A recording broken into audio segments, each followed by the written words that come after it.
All right, in this next lecture, we're going to talk about evaluating body condition and how to weigh your horse. Now, again, continuing on why nutrition is so important.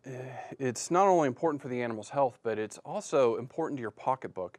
And this just showing you that, after paying for housing, which, either renting stalls or paying for your own barn or pasture or wherever you're keeping your animal, this is the next largest cost to any horse owner. And you can see in the United States, in 2005, over $21 billion were spent on feed alone.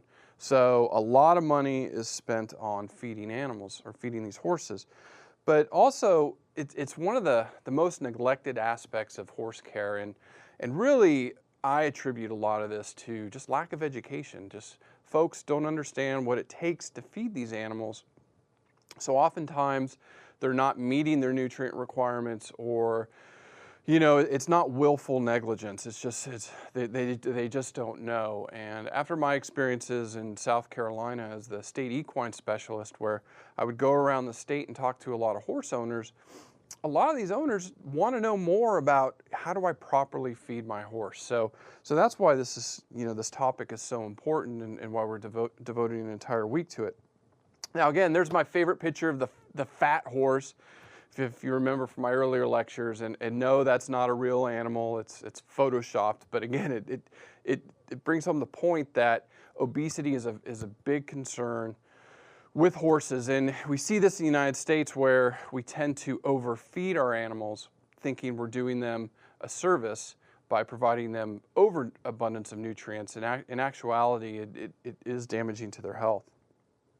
So, things that we're starting to see pop up more frequency, especially here in the United States, is something called insulin resistance. And that's like diabetes in humans. It's a very similar disease, or type 2 diabetes in humans.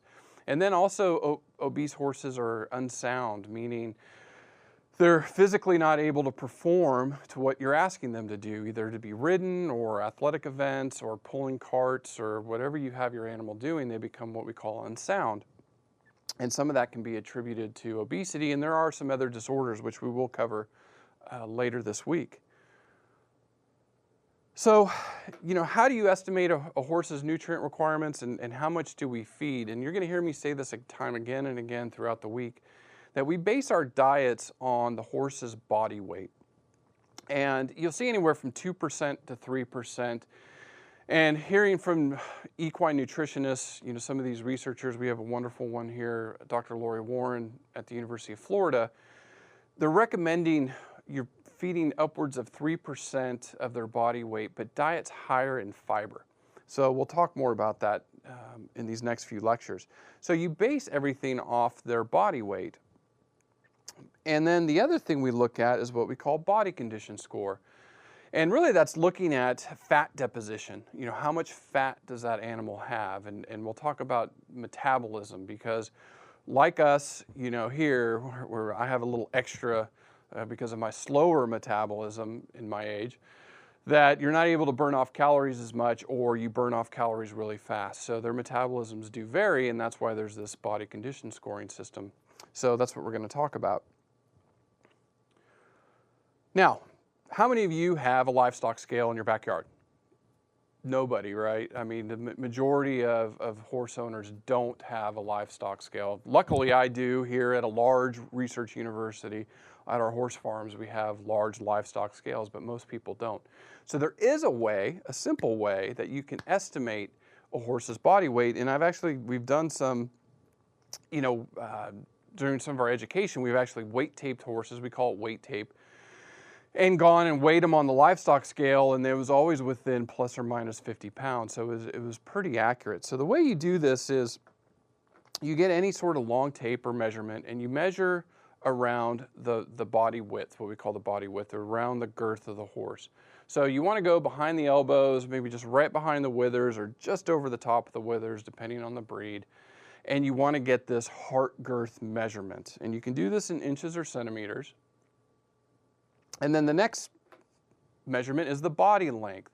So we go from the point of the shoulder to the point of the buttock, and we take that long measurement. Now this is the simple equation that you can use, And you can either do it in the metric system or here in the United States with our weight system with pounds. So if you are doing it with pounds, basically what it is girth times length divided by 330. That will give you your weight in pounds. If you're doing the metric system or in kilograms, you do girth times length, same thing, but then you divide by 11,900, and that will get you your weight in kilograms. Now, just to give you an example, I thought it would be worthwhile to put this together. So let's say this animal its girth measurement was 70 inches or 178 centimeters. The length was 72 inches or 183 centimeters. So we'll plug this into our equation. So we've got, here we're figuring it out in pounds. And then here we're figuring it out in kilograms. Okay, so you can figure this out with a calculator or do longhand. And if we do the top portion, we get 352,000 plus. If we do it for the kilograms, we got over 5 million.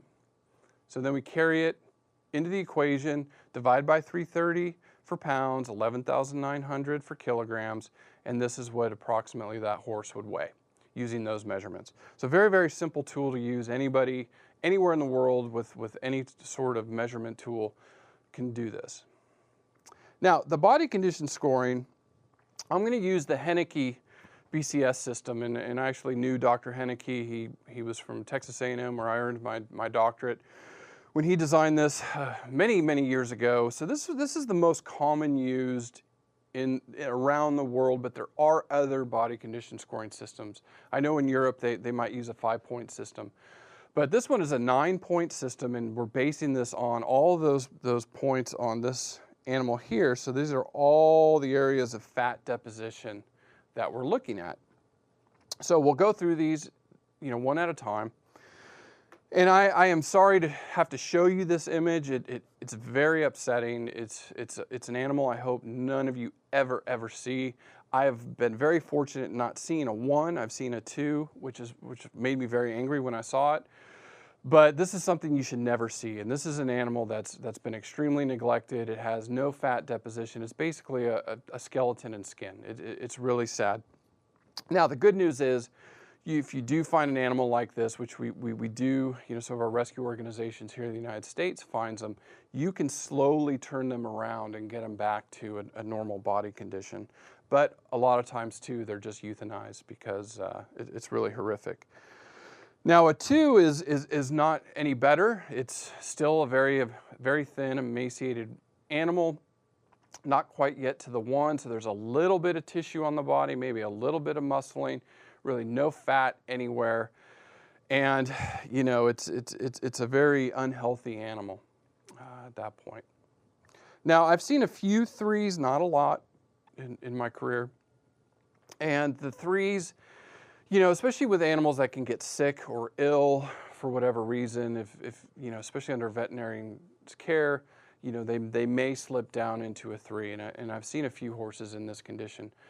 Again, it's thin, but they do have some muscling. There is some cover on the body. You can read the description there. So again, not ideal, not something you want to see, but not an animal that's on the verge of death. This animal just needs some more energy in its diet to rebound from this. And we'll cover that in our next lecture on how to do that. Now, a 4, you tend to see, especially very athletic animals, in a condition of a 4, 4.5. It's not too uncommon to see in animals that compete quite a bit because you're trying to get them as many nutrients as possible, and they just can't seem to maintain weight. So there are some feeding strategies for these animals to try to get them up into that 5 range. But a 4 is still thin. It's not what we really like to see, but it's understandable with especially younger horses trying to put condition on. So you can read the description there on some of the things you see with a 4. And then 5 is basically what we consider perfect, or 5.5 is really optimal for most horses. So, things like you can't really see the spine, you can't really see the ribs, but you can still go and feel the ribs, and it's just got this nice, healthy, rounded appearance. And these are the animals, they're still able to be really athletic, but they've got good body condition or good fat cover. So they do have some energy reserves in their body. So again, 5.5 is the optimum body condition score for the majority of horses. Now where that might differ is as you add more fat, we tend to like to see our brood mares in a 6.5. And really the reason is after parturition, after they give birth, they go into a lactation cycle. And these foals eat a lot. They drink a lot of milk. So they really take a lot out of their moms. And so we anticipate them losing at least a body condition score. So they'll dip down to a 5, 5.5 easily after a lactation cycle. And then we try to put the weight back on before next year's foal hits the ground as you wean off this year's foal. So that's why we recommend a 6.5 for brood mares. Again, very fleshy appearance, and you can start to tell, like, you know, I always like to say, look down the crease of the back. A very thin animal, I mean, it's going to be a tent. But as they get fat deposition, that's going to start to crease. And we'll see as they go from a 6 to a 9, that gets really deep where you almost have like this fat valley looking at some of these horses. So now a 7 is really getting into the range where these animals are less healthy. They're not going to be as athletic. They may tend to overheat a little bit, especially, you know, if you're out in the deserts or hot areas of the world.